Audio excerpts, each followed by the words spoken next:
Do I doubt that there are cards and national treasures that are going to make it wildly expensive this year and people are going to get great returns? I've seen the cards. They look beautiful. NT is going to hit really hard this year. Do I believe in the position I'm in that the prices that people are asking for it in the secondary is the true market value at this current time? I think they're a little bit overinflated.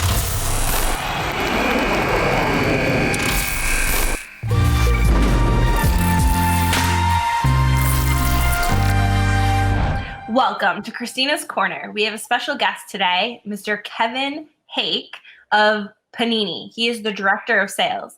If y'all listen to the House of Jordans, you know that we have a special relationship with Kevin, who we met during his visit to LA to our local card shop, Bullpen. Shout out Mitch and Ty.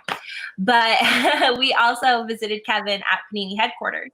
And today he very kindly agreed to appear on Kristina's Corner. Kevin, thank you so much for coming on today. Hey, thanks for having me. It's great being here. It's good to see you virtually again. Hopefully we can hang out again sometime in person in the near future, but it's good to see you under these circumstances. For sure. So Kevin, let's just jump right in.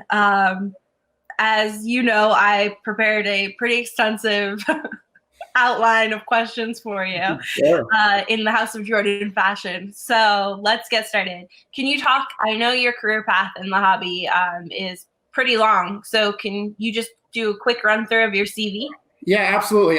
So as you mentioned, I've been in the hobby for a long time in a variety of different facets. I started when I was young, like most people who have a passion for this industry, trading cards at shows, working at card shops, doing those type of things. And I started really basic. I started my first real job in a card shop where I grew up in Kansas City, All-Star Cards, and just kind of evolved from there. When I got out of school, went back into the industry, got a job at a shop again, running their mail order side of the business as that was developing and some of their graded card side of the business, and then moved from that position to a job with what was at the time Beckett Publications, which is now Beckett Media.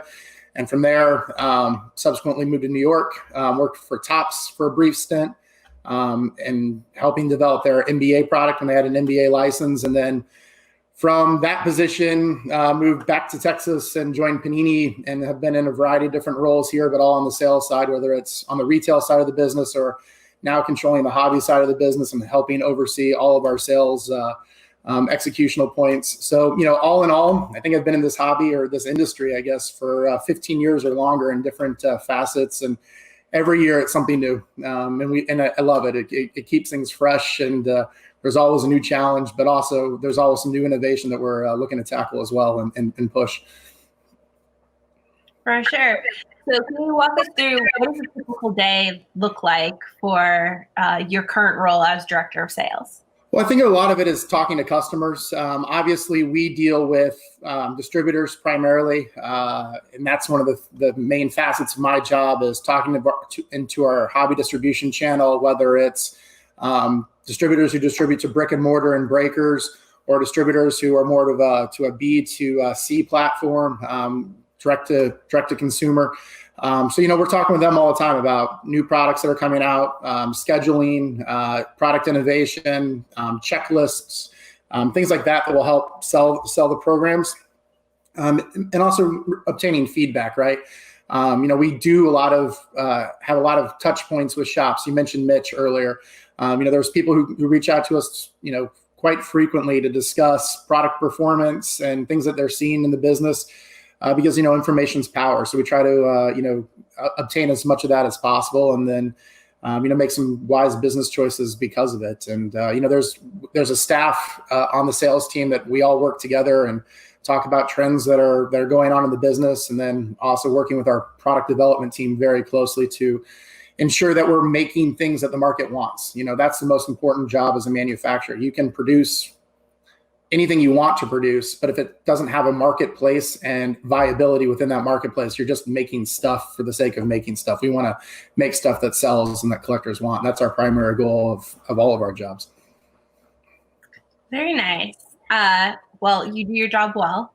As you know, Chris and I are huge fans, and Brian, of Panini products and the inserts especially, which we'll get into in a little while. What is your favorite part of your job?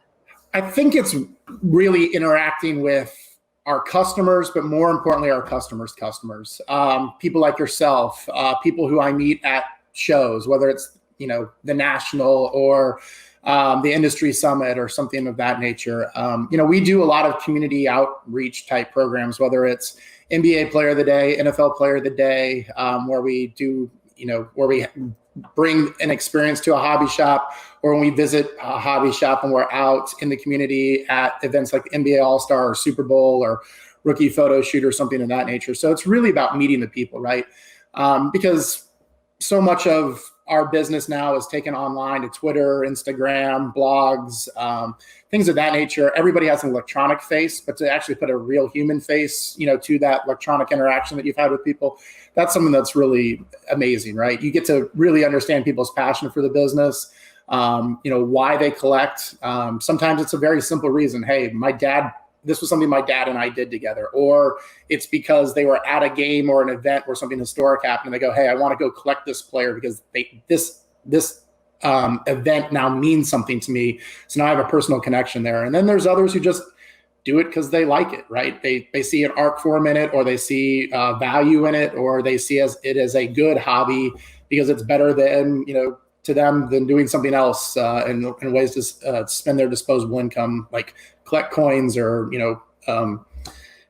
modify race cars or something of that nature. So we have a lot of characters in this industry, and it's fun meeting those people because, that really was what brings me joy because it puts all of our work and it justifies it in a lot of different ways. Very, very well put. Yes, there are a lot of characters, but you have to love them all for what they bring to the hobby. Exactly. Yes. So is there one thing that you think those characters should know about Panini that isn't really discussed or someone wouldn't know? Well, I think overall, one of the big misnomers about our business or us as a company is people who've been out of the hobby for a while. There's a lot of people who are coming back into it here recently. They hear the Panini name and they go, who is this new company?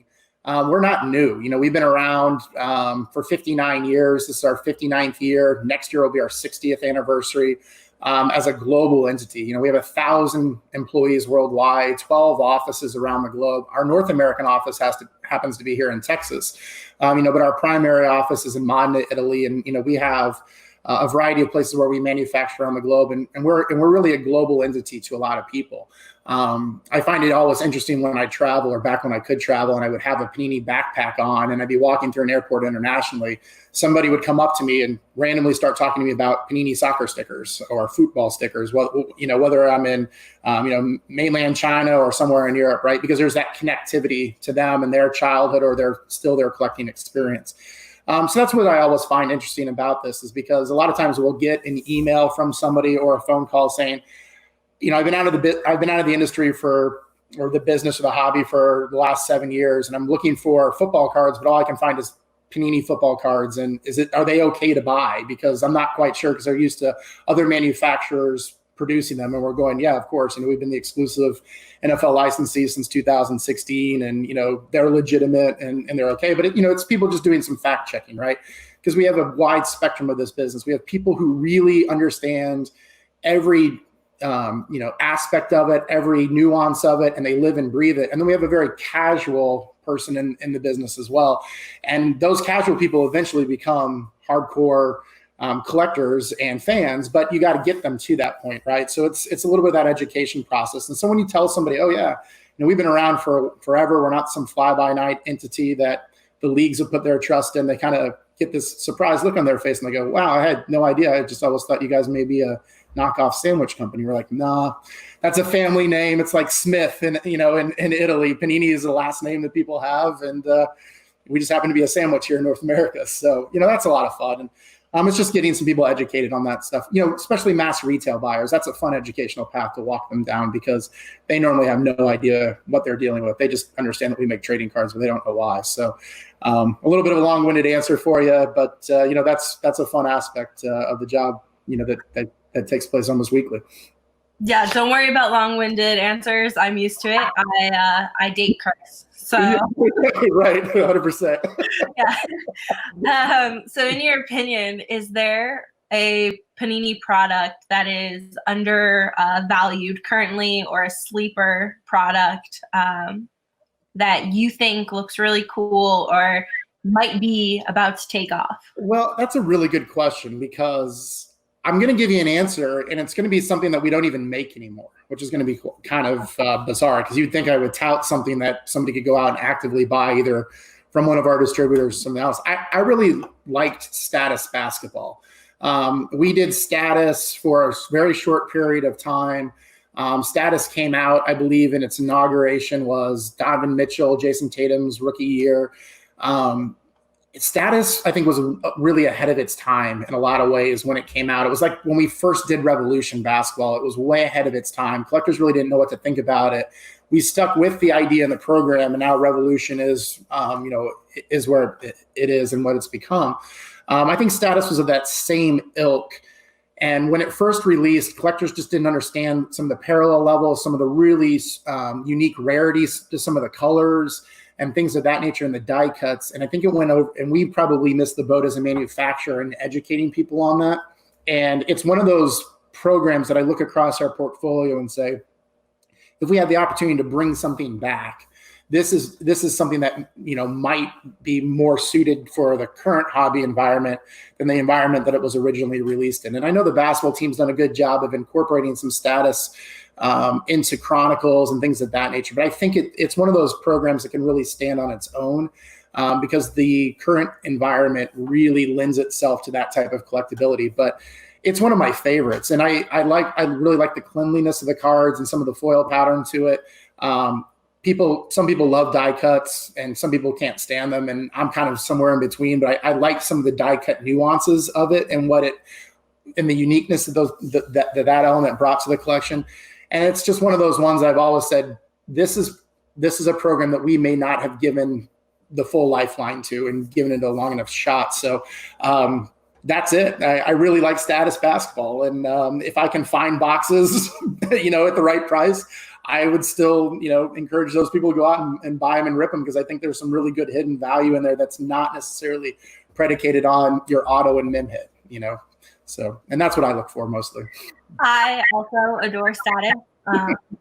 Over Christmas, we hit up a bunch of stores in Illinois where we were spending the holidays, and we purchased, I think, 42 packs across like 3 stores that were still there. And we hit some really nice Lucas, There you go. which is what I was after. But I, too, really enjoy the look of those cards. Yeah, they're really clean. Yes, they are. Do you happen to know how rare or short printed those die cuts are? They're pretty tough. Pretty tough. It's funny that you mention things like the die cuts, right? Because one of the debates that we have, you talk about the daily interaction in the office, is we talk about numbering scheme, right? And what numbering scheme either means or doesn't mean to collectors. There are opportunities in the hobby, and they're unique, that when you don't number something, you actually get a better realized secondary market value out of the consumer and the reseller than you would if you would number it. Because as soon as you would slap a serial number on it, 1 of 15 or 1 of 25 or 1 of 49 or even maybe 1 of 75, right? There's a value that's immediately put in somebody's head onto those cards. But if you just tell people that they're super short print or short printed, and that there's a range of them, and they see them pop up on eBay all the time, on occasion, but you can't track the serial numbering of them, people start going, not quite sure how short print this is. Is it out of 5? Is that a 15? Or is that of something, above? And that becomes some of the fun that is this industry. And we have some very spirited debates from time to time about how we go about and approach those things. But to your point, those die cut Status, they're quite short, and there's probably not enough of them to meet the demand for some very passionate player collectors. So if you've got one in your collection, congratulations. It's probably not something you want to let go of anytime soon. If you've got 2 of them in your collection, even better for you. Pat yourself on the back. You've done good. As you know, I love to collect Luca, especially those short printed or rare cards of Luca. So when I saw those come out, I immediately said I want one. Right. And then when I realized how short printed they are, when a second one popped up, I was like, I need that one. Yeah, smart. Because they don't pop up often. Correct. And that's one of the things about Status that made it challenging, right? Is because it had some nuances in the retail SKUs, it had nuances in the hobby SKUs. And when we don't like really announce that, sometimes we let collectors figure it out, right? So sometimes a collector can open something, not understand the shortness of it, but they're so quick to sell it on a secondary market. They throw it up on a website with a inexpensive buy it now or something of that nature. Somebody hits it and then everybody goes, oh, that's the market for it, right? Mm-hmm. When likely they fell a little bit short of what the true value of it was. And that's some of the evolution that Status needed to go through the maturation process that I don't really think it ever got the chance to do, because I think after a while, people started to recognize the fact, kind of like yourself, hey, I really wanted this, but I haven't seen it in a really long time, right? Or I saw 2 or 3 early on, or maybe 4 or 5, but it's been a slow trickle since anything new has emerged, right? Because they're either in people's PCs, never to see the light of day again, or the people who have them now up on secondary market sites recognize what they have, and the buys prices are so strong that maybe nobody's willing to meet them at that point in time. But that's kind of some of the fun that goes along with this. And I think if we would have given Status a second chance or even a third chance, there would have been no hesitation on anybody's part, because the hobby had kind of figured it out. Sometimes it's fun to let everybody put the puzzle together on their own, but I think we needed to push a little bit harder on that to kind of, give people some better clues, because I think it would have performed better out of the gate. But the die cuts, awesome looking cards, super tough. Keep them safely in your possession for a while, because I don't think they're going to go down in value with Luca's performance anytime soon. Yes, for sure. So one of the things I want to ask that's not on here, is there any plan to bring Status back? I think that we will probably revisit it in the future. It's probably a discussion that we will have. Status fits a couple things well into our portfolio. There's a retail component that we can obviously add to it that helps some price point requirements, and to help continue to give our retail partners a larger basketball portfolio. So it's certainly an option that's always on the table. There's a benefit to it that it's not Optichrome based. And I mean, that kind of sounds bizarre at this point in time, since Optichrome products are so hot. But at some point in time, things start to look very similar if you just roll everything out on Optichrome sheets all the time. And Status has a unique look to it that's not necessarily Optichrome based. So it would be fairly high on the list there. So there's some things that we can potentially try out on it. At this point in time, Status cards are scheduled for Chronicles, so it won't happen in this rookie calendar year. But I think in future years, there's definitely a possibility that it's a discussion we may have more seriously in our building about an opportunity to revisit that program for future draft classes. I also really enjoy the Chronicles product because it's that retired quote, product lines that go into it. So you get so many different products within one box. Mm-hmm. That makes it so interesting, because you never know what the next card is. Exactly. You never know what it's going to look like when you're opening it. I'm a fan of Crusade and Phoenix, and then Vanguard. I have a Luca Gold Vanguard, so that was really cool. I really like Chronicles, so I was happy that Status, if it was going to go away, move into Chronicles. Yep. Because it might even make it more rare. Right. Yeah. Chronicles is one of my favorite things we do. It's the catch-all for a lot of hobby nostalgia. But the challenge always is if you pull something out of Chronicles, you most likely need to put something back in it to help keep some brand consistency and things. But to your point, there's just so much variety in it. The experience of every pack that you open is different. People can chase all different levels of stuff. And what I love about Chronicles is that if you go, hey, for example, Spectra basketball may not be your thing, right? But so you just don't buy Spectra basketball because you don't like the aesthetic of the look of it.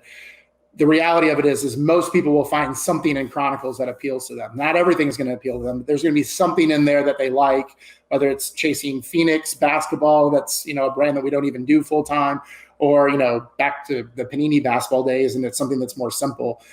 There's something in there that they like. And then there's also the high end hits, like even like Gala rookies numbered to 8. So it's a great catch-all for us. It's a highly performing brand, and, it's something that will be out this summer at some point in time. And I'm sure it will be very, very popular amongst collectors who are chasing those 1920 rookies that are so hot right now.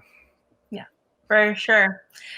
So let's move on to Panini and the hobby. Sure. What are some of the top goals for the next 3 to 5 years of Panini as the hobby continues to grow? And we see the market is going crazy right now. We see collectors coming back into the hobby, sometimes to the detriment of current collectors. Right, yeah. I think primarily our goal as an organization is continue to find ways to meet the challenge of making enough product to meet demand, but to do it in a responsible fashion. We have asked the athlete to do as much as they possibly can for us, whether that's in terms of signing or jersey acquisition or mem acquisition and things of that nature. So our primary goal is to build value for the consumer in ways that is not 100% reliant on auto mem hits, right? That's really the big industry challenge, but more of the challenge for us as Panini. And we've started to do that with some new SKU modifications and things like that over the last couple of years. Revolution Basketball, which we mentioned earlier, was a great example of that. It was a product that's not, when it originally came out, there wasn't even an autograph in every box, and we've kind of modified that, but pull down the requirements of the athlete, because then we can potentially make more, right? When every box has to have 2 autos or 3 autos in it, it's just the burden that you put on the athlete, and then the burden of receiving the material back from the athlete is quite heavy, and it can limit what you have the ability to do. So that's really what the goal is over the next 3 to 5 years, because the hobby has been expanding. It's been expanding at a rapid pace. There's demand all across the board for it. And right now, the limitations in which we can produce product as a manufacturer, we've got some handcuffs on us, whether it's serial numbering scheme or asset limitations, things of that nature. And it's about figuring out ways to effectively branch out outside those boxes, but not dilute the value that you've created, right? It's a really fine line, because nobody wants to see that product that they paid strong money for years prior, or that had good value, all of a sudden have a rapid change to it in terms of perception in the marketplace. So we're very, very conscious about every step we take as we move forward on these things. But that's really the overall goal. It's just to be able to make enough to keep the market hungry and satisfied for the next 3 to 5 years, because we believe there's going to be some very strong rookie classes during that time, and that we're not going to go backwards anytime soon. All right. And we'll get into some of those cards that, at least one, we will use it as an example later, Sure. that is not autoed, non-memorabilia, that has just flown. Like, Right. Absolutely. The market trajectory on this card is crazy. So we'll talk about that in about 3 to 4 subjects. Guys. I'll be waiting. Has more emphasis or energy been placed, and it sounds like yes, on inserts in Panini instead of the base cards or the parallels and the auto memorabilia? Absolutely. Basketball is kind of leading the way on this, because the basketball market is so different than other aspects of the industry. But yeah, absolutely. If we can build value, what we call paper and ink value, as opposed to asset value, it's huge. So whether it's license to drive inserts that are case hits, or some of the Marvel comic renditions that we did that were very difficult to come by in some of the lower end brands that have sold well. From downtown, those type of things have spread out over a variety of different programs. Those type of inserts bring intrinsic value to folks, and it doesn't require the athlete to do anything, right? And sometimes it's artist renditions of things, and sometimes it's just something very simple like license to drive, where for making a driver's license of LeBron James or Luca, and it's very, very difficult to come by. And people go, "Hey, I need that." So it's kind of fun, and that creative process is always an interesting one to be a part of. And sometimes the concepts work, and sometimes they don't. But you never know until you take the chance. But for the most part, that's been a great way in which we can go back to the question that we had, is help expand the print runs in the industry out, not by necessarily making a lot more of those type of license to drive type cards, but it's just what's the next evolution of that, so we can create a SKU, maybe a new SKU that has these type of things in it, and it's the purpose of why people buy it, other than the obvious of obtaining an autograph of person X, Y, or Z. Yeah, and I will tell you that Chris, for example, does not like auto memorabilia cards. Right. And I think that I see a lot of that in 90s collectors, Michael Jordan collectors. Sure. They want the inserts that are rare, right? And they want the good, not that others aren't, but the really artistic or stylized version of a card, like the Kaboom. Right, exactly. Great example. Yeah, great example. And I think you hit the nail on the head. Those 90s collectors that remembered growing up with, those stylized Fleer inserts and some of the things from that Upper Deck and Topps did, but mostly Fleer led the way, and Skybox back in the day with some of that stuff. There's some nostalgia that's to that, right? And those prices of those items have just gone crazy here in the last 2 to 3 years, as people have kind of returned to that and their collecting roots, as people of our generation now have disposable money and they're kind of going back and reliving their youth. But yeah, there's some very simple things that you can do that hit home with a lot of people, other than just changing the color of a border and throwing a serial number on and go, well, this red's numbered to 15, so that's why it's worth more, right? And our product development team as a whole does a really good job of looking at the bigger picture of that, because they understand everybody collects a little bit differently. So you've got to provide, there's not a one size fits all type model for these type of things. And we've come up with some pretty unique stuff. Color Splash, I think, is one of those ones that has really hit home with a lot of folks, because it's just very vibrant, but it's really simple, right? I mean, it's not, there's no wizardry there. It's just a really cool design that really resonates with a lot of folks. For sure. So does Panini have any interest in working with independent artists or contractors to design either a complete set or a specific card?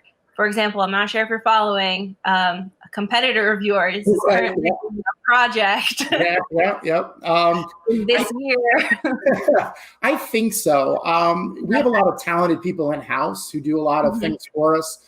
Our art director, a gentleman named David Tierney, he would oversee those type of things, but that direction would probably come from our product development group as well.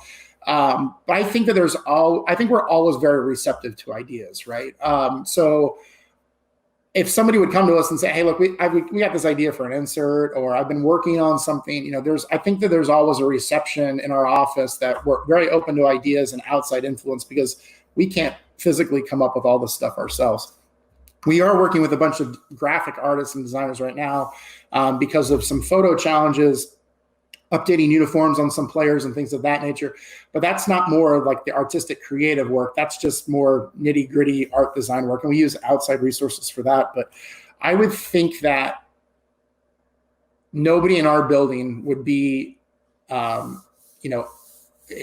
a lot of pushback if somebody came to us and said, hey, look, here's a cool idea. I think it was just a cool idea for an insert set that maybe you guys haven't thought of, and see how we spin with that. That's not my avenue of the business, but knowing the guys who I know in our office, I think that they would listen and try to figure out a way that if they were going to incorporate it, how they would, provide some sort of compensation, recognition for the people in which that came up with those type of things. And, there's so many creative people out there that I don't think we would turn a deaf ear to any of them.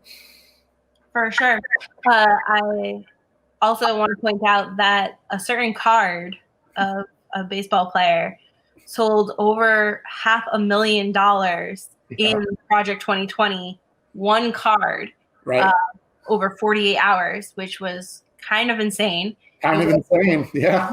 It was an LA-based artist doing an LA player. So you have his fan base also who are purchasing cards, but like that return. Yeah, nuts. Yeah, that's great. Yeah, and I think that we, this industry is it watches what others do. I think some of the, we've taken some chances on some programs. Other people have taken chances on things.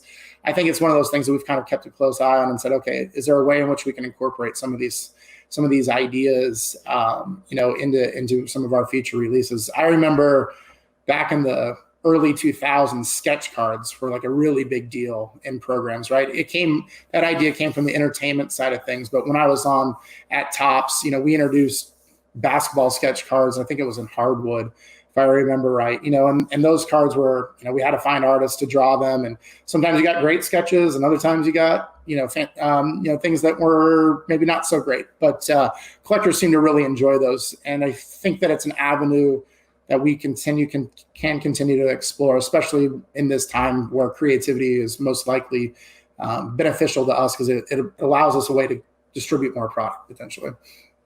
For sure. And I know during the second episode of Kristina's Corner, I interviewed Tyson Beck, who's worked with your company before. Right. And we talked about his career trajectory, work in the hobby, and his current position, his current work in Project 2020. And he's a basketball fan, like die hard, all NBA. So Right. he was like, if I could do an NBA product like this, Yep. it would be a dream. Sure. So just want to throw that out there. Good to know. I'll send somebody a note when we get off this call. Perfect. So has the Dutch auction format been a success, being that you are the person who invented First Off the Line, which has been one of the most successful hobby innovations we've ever seen? Well, I think the Dutch auction has been a success. I think it's given people the opportunity to buy in. It's gotten rid of some of the outside internet noise. I'll just use that term in terms of first person on the server, how many can they get, those type of deals. What Dutch auction allows people to do is it allows people to buy in at a price point that they feel comfortable with. Now, that price point may never materialize if it sells out at a higher price than what somebody's willing to click the buy price at, but it still gives, for the most part, everybody a chance to buy. Now, some people will argue, well, if I never had, $500 to spend on a box anyway, I don't have a chance to buy it. Well, but if it's sold out of that price, that's kind of what the current market price is. It was an experiment for us to kind of see how some of these secondary market pricing sites that have become very popular in our industry, to kind of see how that would work and how it would, play in that same arena. And it's done well for us for the most part. And it's not something that all of our products will go on, but I believe that for the near future and for a lot of our first off the line and rare type opportunities, we'll see that format in play, just because it brings more equity to the table for anybody who's an interested consumer. All right. And does Panini worry about oversupply? Does it concern the company or yourself that there's almost 10,000 PSA 10 Luka Prism base cards from his rookie year? I don't think so, Kristina. I think we're always cognizant of the market's reaction to anything that we release.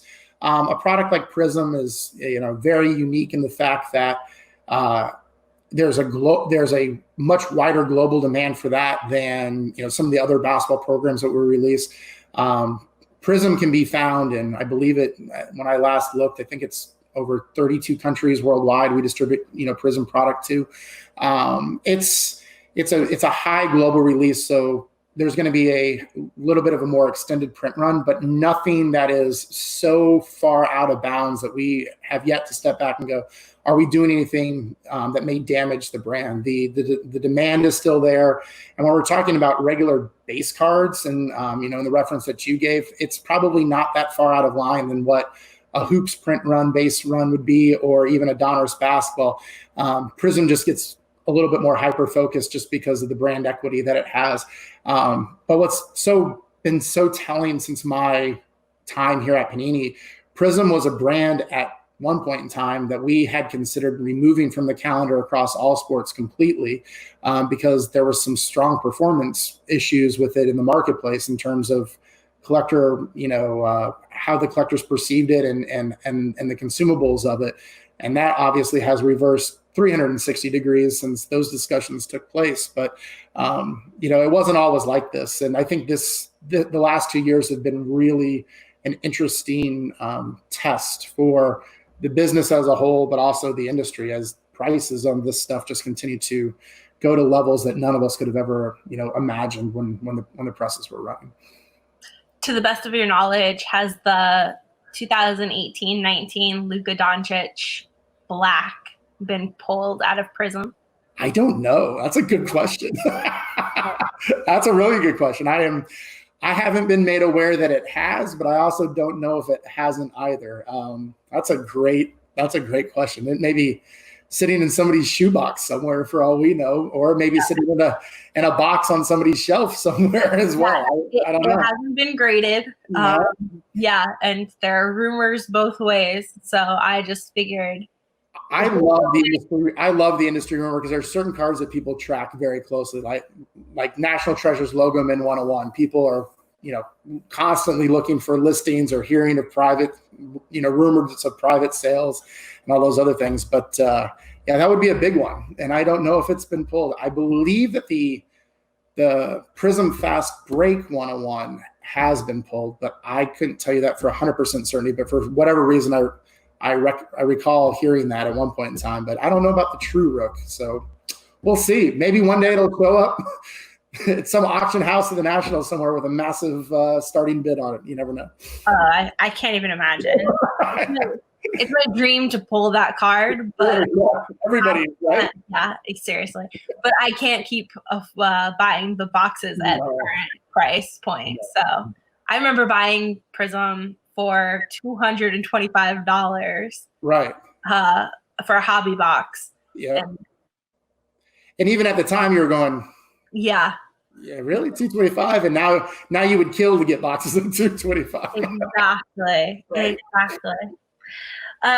So, which brings us to our next topic and question: do you or Panini closely monitor the secondary market for singles, boxes, and cases? We do. Our product development team watches secondary market sales very closely because obviously that is a very immediate return of what their work has produced, right? So we look and see when like Crown Royale comes out, what rookies are selling for, the base rookies and like the RPA patches and things of that nature. Part of my job and functionality is to continue to watch what secondary market prices go for sealed product. Now there is a time frame in which we no longer track those things all that routinely, just because we're either no longer holding inventory of those brands, or we've gathered enough data points that we understand clearly where the market is. But it's something that we do keep a very close eye on because it's important, right? It goes back to what we said with the unnumbered inserts and the unnumbered parallels and things. If we believe that, hey, this is a great idea, and we think that this unnumbered insert, parallel, whatever, should bring X number of dollars per box, no matter the player pulled on the checklist when it's pulled. And in reality, those things come out at 25% or 30% of the prices that we believe that they should be, generating. We have a disconnect that's there, right? So then it's like, what do we need to do better? Do we need to market better? Do we need people to understand, or do we just need the market to come around, to those type of opportunities? So we do communicate about that consistently in our building. The basketball, football, and baseball team do a great job of watching those type of things, especially when there's new players on the checklist that have never had something, right? A player that's never had an autograph before, or the debut of a player in a specific set. And then we also get good chuckles out of stuff as well. Like I think there was a thread that was going around the office here recently about this uprising of first-year Prism and Optic cards of particular players, whether it's Tom Brady's first-year Prism card or LeBron James's or Kobe's stuff, and what these Laker rookie, right? Yeah, and like what these cards are doing, 8 years after the fact, and just that they're crazy expensive, like the Mike Trout first Prism card, and you're kind of going, I mean, none of us could have expected that, but it's fun banter, right? So we don't think that will replicate itself again, because it will always be the first Prism release or the first optic release for these guys. But it's just interesting to kind of watch where some of the trends, go. And, we're very cognizant of that. We have to be. If we're not doing our jobs as effectively as we could. Yes. And the card that was teased earlier, the Net Marvels, Right. which I gave you some price points for. The press proof of Luca is currently $500, Right. ungraded, raw. And the press proof LeBron is currently market value of $600 raw. I love it. It's paper and ink. Yeah. Didn't have to get assets from either one of those guys. Well, we could only get assets from one of them. So, but yeah. And I will tell you, I purchased the 1/1 in December, which I think I told you when we were visiting you. It hadn't come in yet, right. Which is why it wasn't graded during that trip. Yeah. But I purchased it for a price point in between those two. Good for you. Yeah, that was the 1/1. And our listeners know, like, as soon as we found it, Chris showed it to me and he was like, I don't know, like, what do you think of this card? And I was like, no, buy it. Because I love comic books. And I was like, no, this is a really hot artist card. And I want it for my collection. And those are fun collaborative efforts that we've done. And we want to do more of those. And those type of things, like the Marvel thing, take a lot of time, because you have to get multiple people on board, right? You have to get the league on board. Obviously, we're on board because we potentially come up with the idea. And then if like Marvel or another entity potentially owns some of the creative rights to some of the things that you're doing, you got to get them on board as well. So it's not something that you can just snap your fingers and say, hey, let's create comic book art covers, for this set and have it spin out the press 6 weeks later. We don't work on that short of time frames anyway. But I mean, those type of things are months and months and months in the planning. So, kudos to our guys for, thinking outside the box. And, we've got people like yourself on our team who are very diverse in what they collect and what they, find to be of personal interest to themselves. And, when I first saw those on some test rips and product development sheets or PIS sheets, product information sheets, I go, these are going to be pretty awesome, because they're going to touch a lot of different fan bases. And they've proven that out. And Noir is similar to Sneaker Spotlight Signatures. It's the same deal. It's a collaborative effort through a lot of different groups, but you hit on a lot of different facets of the basketball community: sneakerheads, people who chase autographs, people who like Noir. So it's a lot of fun when that stuff all comes together, and collectors see the vision as well, and then more importantly are willing to pay for it. Yes. Which brings us to our next topic, state of the hobby. And what do you think about the fact that cases of the 1920 Donruss basketball, which is where you can find those Net Marvels and Crunch Time, also insert that I like? It reminds me of the Wheaties boxes from childhood, are more expensive now than 1819 National Treasures upon release. Yeah, I think what we're seeing right now is the Zion Ja Morant craze, and that's what I'll call it, has really made some things disproportionate. Donruss is a really interesting example, because we made a cognizant decision as an organization to change Donruss basketball as a whole this year. We reduced the volume overall that was put in the hobby. We added a choice SKU that was shipped initially primarily to Asia, because it was very cumbersome to ship a lot of the base cards and things like that over to Asia with the weight and things of that nature, taking them, across the Pacific. But the shortness in the hobby was done intentionally, because we wanted to push collectors also into retail, and to help pull some of this through on the retail side of things. And we had done this strategically with Donruss and football a few years back, and it's worked very well. And this year it just kind of culminated in this instance, where you have these two phenomenal rookies, a shorter print run than what people were accustomed to, and through the law of supply and demand, prices have just probably gotten a little bit nutty. We'll just use it on that in that terms for what a Donruss brand should be and the value that should be there. That's always a concern for us as well, right? When you asked earlier if we track secondary market sales and prices, we do. But we're also concerned that if things get too high, and they do, the pressure on that box to deliver when somebody eventually opens it is monumentally greater than if it was selling for at SRP or 20% above SRP. When it's 80%, 120% above SRP, even higher, that's when it gets fundamentally challenging for everybody, because the boxes weren't designed, the majority of boxes were not designed to produce that type of value, right? So that's where it gets hard for us, and it's something that we're aware of, right? And we talked about it, and we'd say, okay, what potentially do we do in the next year to change some of this if we think that things have crept too high into the stratosphere where it becomes no longer appealing to the average consumer to open it, right? Or it's going to be such an immediate rush from the outset when it releases, because everybody's going to want to get it now because they can afford it now, because they know it's going to rocket up in price. We want to avoid some of those wild swings that we see in the marketplace if we can. A lot of it's out of our control, but we have some influence on it as well, and that's where some of our years in the industry help to navigate some of those things. When we're talking about future releases and how we execute a release calendar. Right.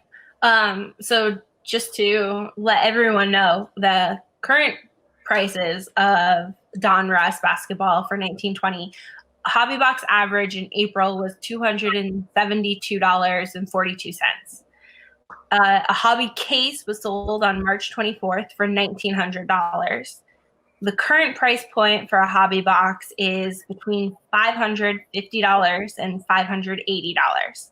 And this is being filmed on May 11th. So we're less than 2 weeks into May, and we see that the average from April has doubled for a current box in May. And the last eBay sale for a hobby case was sold on May 3rd, and that was $4,799.99.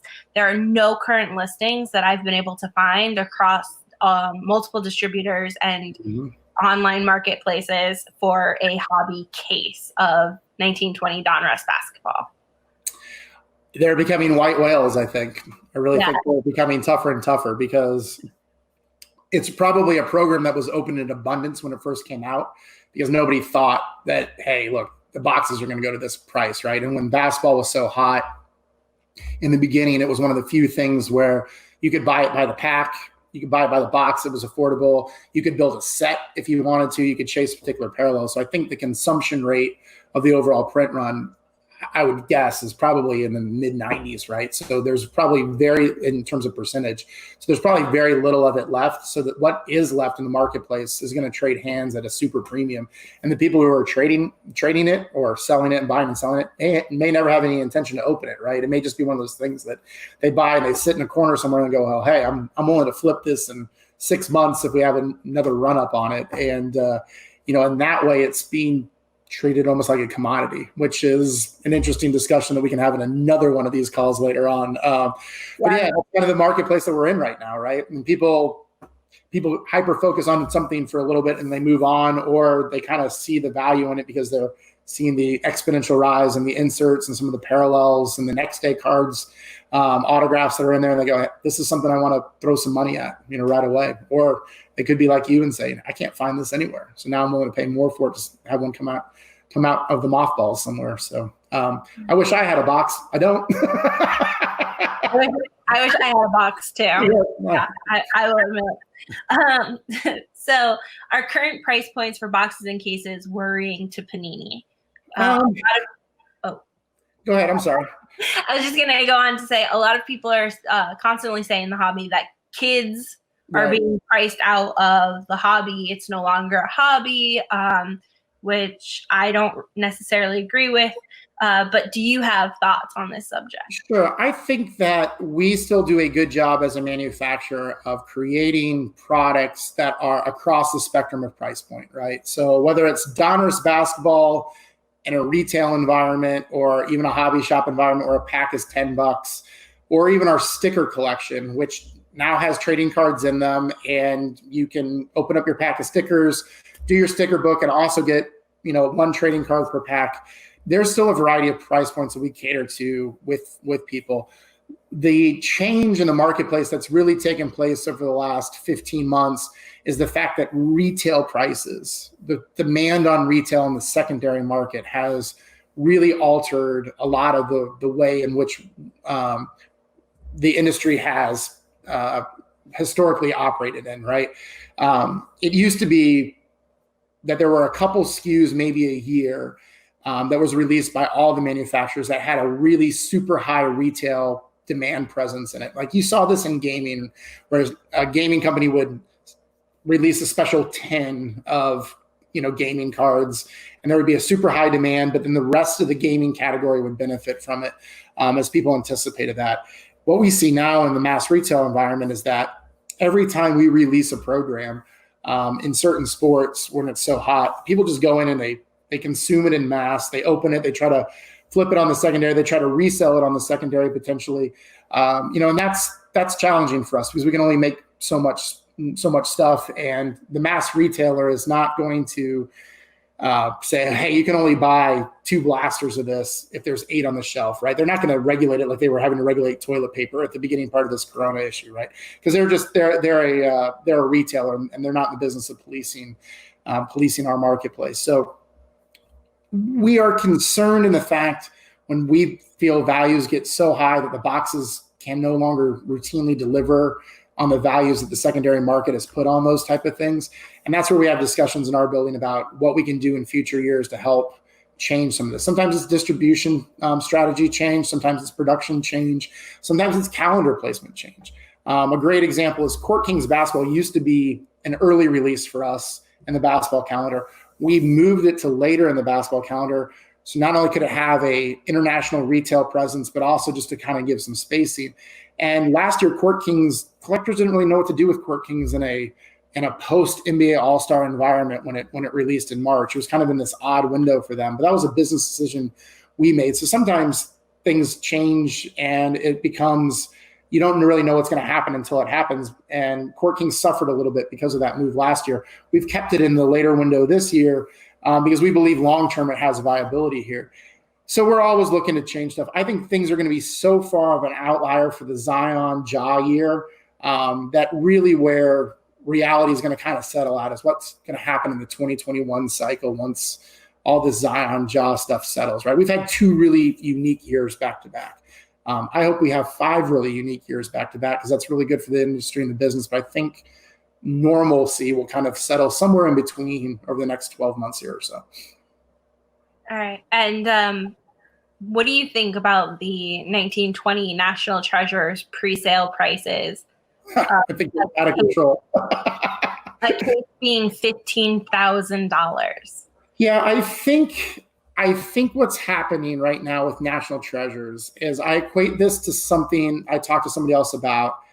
It's like people who put their house on the market for crazy amount, right? They're not really interested in moving, but if somebody's willing to come and write them a check and say, hey, look, I'll pay you $3 million for your house that's not worth $3 million. Somebody's going to take it and move out of the neighborhood, right? I think it's very similar right now with NT. People are putting up really astronomical sell prices because if somebody's willing to open the checkbook or provide a credit card and say, I'll take it at this price, somebody's going to be willing to sell it to them at that price. Do I doubt that there are cards in National Treasures that are going to make it wildly expensive this year and people are going to get great returns? I've seen the cards. They look beautiful. NT is going to hit really hard this year. Do I believe in the position I'm in that the prices that people are asking for it in the secondary is the true market value at this current time? I think they're a little bit overinflated. Now we'll see as we get closer to release date and over the next few weeks when NT is getting closer to coming out, if the market changes its position on that. But I think the early returns on a lot of that stuff is people are just saying, hey, I'm going to throw it out there and see if anybody bites.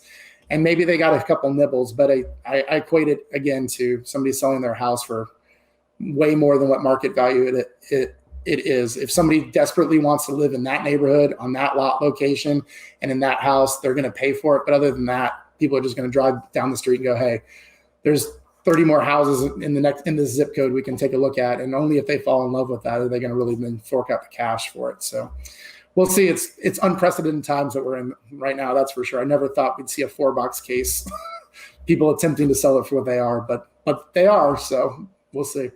Yeah, it is the current price point of 1819 National Treasures. It's sitting at that around that price point as well. So already people who are selling are thinking it's going to be at least as good as return after I would think so. After seeing what Luca's brought, the true RPA is numbered to 99, which I believe you're a proud owner of one of those. After seeing what Luca's have brought, Trae Young's have brought, I think people's anticipation is that the Jaws and the Zions will sell for at least those at baseline minimum. Now, there's a lot of factors to that too, right? I mean, we're in a little bit of a unique economic time right now and things of that nature. But I think that there's some people who really, truly believe that those RPAs and the parallels to those RPAs are going to bring, new car prices for some people. And if that's the case, then some people may be able to justify paying the crazy amount per box or per case. But until those guys are live in the program, not redemptions, hitting pack out and being pulled by people like yourself or breakers or card shop owners, I think there's a lot of variables right now that we just don't know of.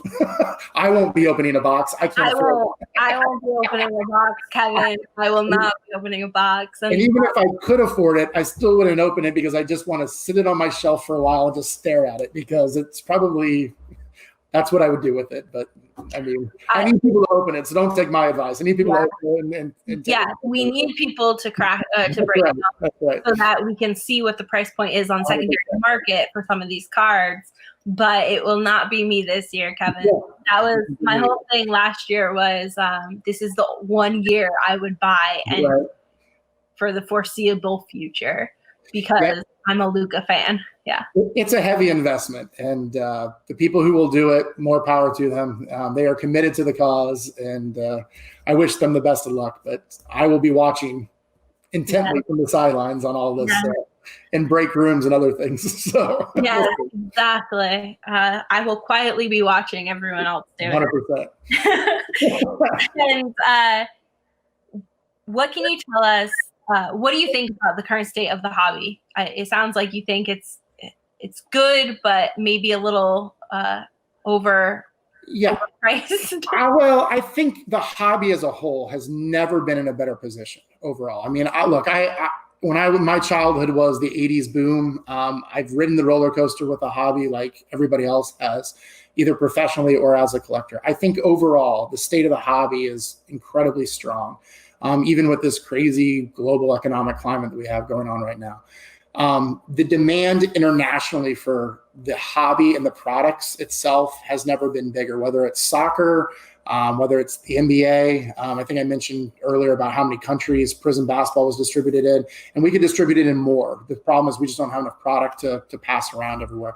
Even the NFL is growing international roots. We distributed NFL product last year in Mexico and in Asia and in Europe and things of that nature. I mean, we're not talking huge quantities, but the fact that people from Germany and England and things of that nature want NFL product distributed to them directly talks about the global reach of where brands are going. And the basketball market, as we're all aware, has just really exploded over the last 4 to 5 years, everywhere from Australia to the Philippines to China, Hong Kong, Japan, et cetera, et cetera.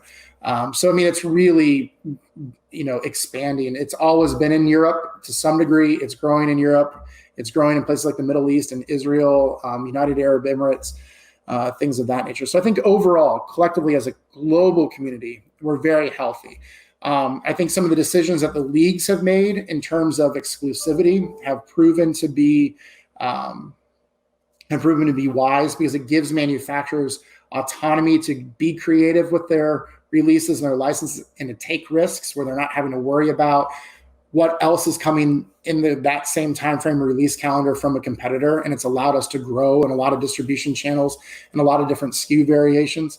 And then I think overall, where we've been on lockdown with the coronavirus here recently across the country, it's brought people back to a lot more simple things, right? Like in my house, we're playing a lot more board games. We're spending more time with family. My son's splitting up time between playing video games and also collecting trading cards and sorting and going through things and looking up prices on the internet, because there's a lot of wholesome family activity that can go with that, whether it's a significant other, or a direct family member or something of that nature. So we're in really good shape.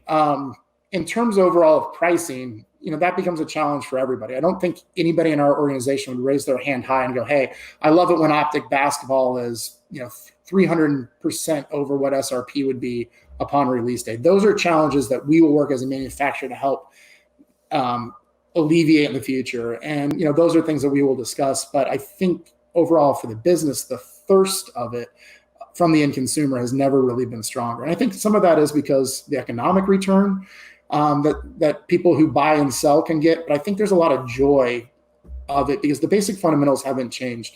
That experience of opening a pack and not knowing what you're going to get, or watching the break on TV or on, online and not knowing what's going to come out of the box.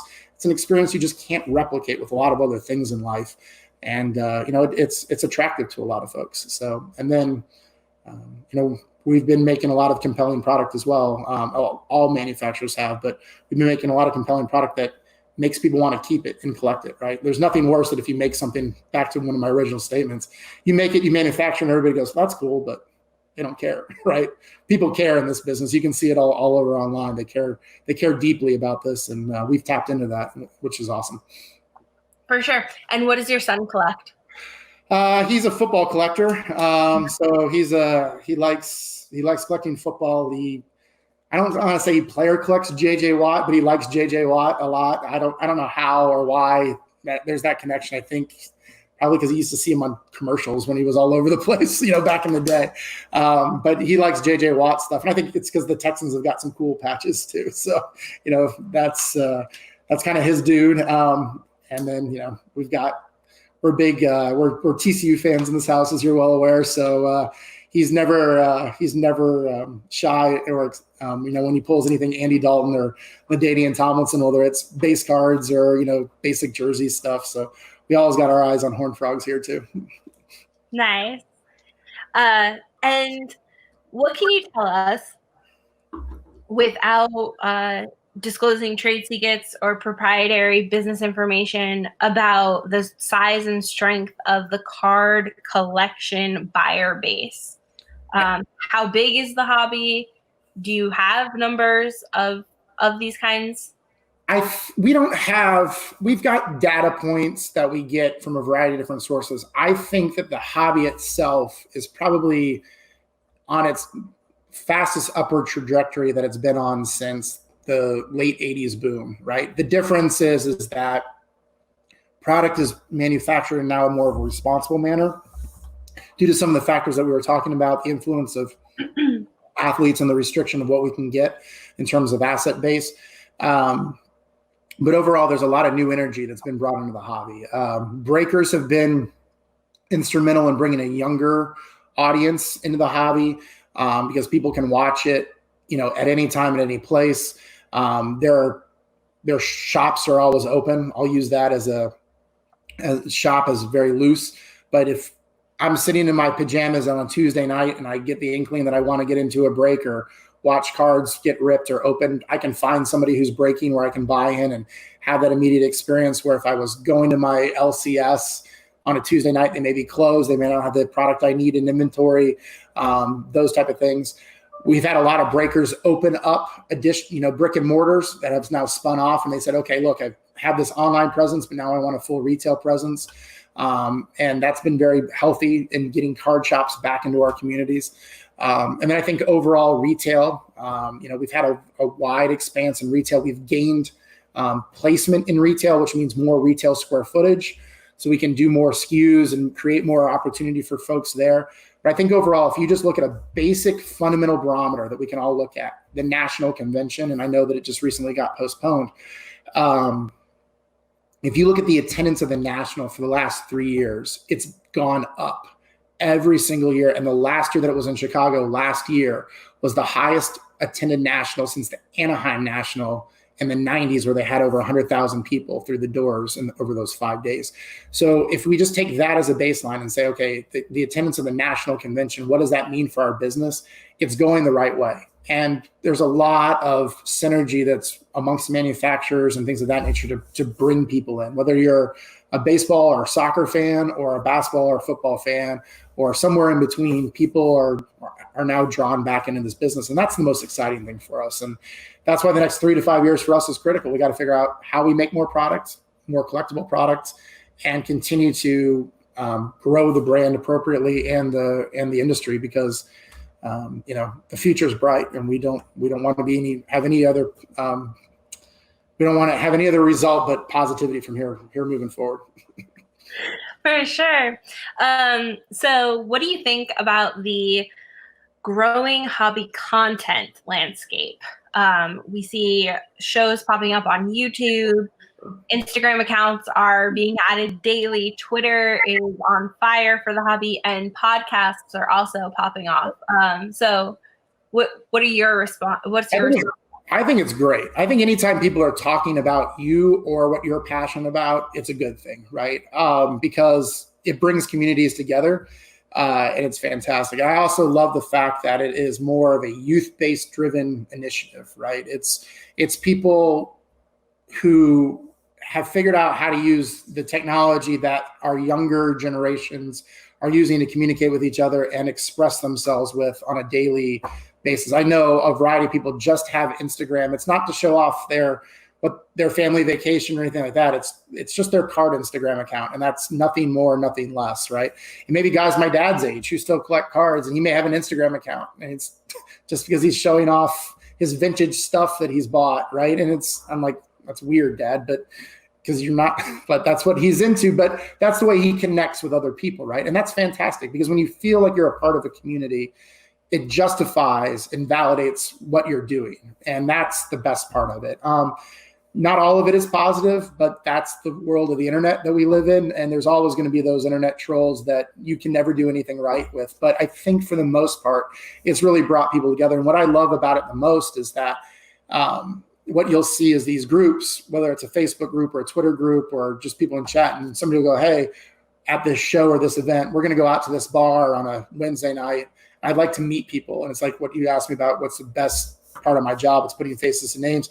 And all these people who have known each other interactively online, 12 of them may get together at a bar on a Wednesday night on a show and share a beer together. And they go, oh, you're so-and-so, but you've been under handle XYZ for so long. Now I understand who you are and what you are. And then those communities help each other out, right? They find cards that each other are looking for. They trade amongst themselves, or they celebrate their big hits and they wallow in their disappointments. And that's fantastic. And we support that as a manufacturer, and we'd like to be more supportive of that, because it's really the future of the business, because it's going to be how we communicate. It's what's brought us all together during COVID, right? I mean, this interview today and other stuff, I mean, we would not have even thought about this 3 years ago, let alone 3 months ago. But now here we are, and it will be something that we do probably from here going forward. For sure. Do you foresee this? Do you foresee like the world changing because of this, like all digital interaction through COVID? Possibly. I mean, it'll be probably a slow return to what we call normal. But I think for us as a business and an industry, because we're so able to communicate with one another, and it's something that's so accustomed now and integrated into our industry, it'll probably help us move forward faster. And more importantly, it probably will help us not go through any major lull. But yeah, I mean, we may not have card shows like that we're accustomed to, or be able to attend the card shop like we've been accustomed to for so long because of social distancing practices and things of that nature. So, it may be, hey, you go buy a box and I go buy a box and 3 other people go buy a box, and we all rip it together over Zoom. And the only difference is we're now ripping it together over a web share program, as opposed to all standing at the counter or sitting at the table in the shop and opening it together on release night. So, because people still want that interaction, right? They still want to celebrate the big hit and do those type of things. But I think what's so unique about this community is the close relationships people have.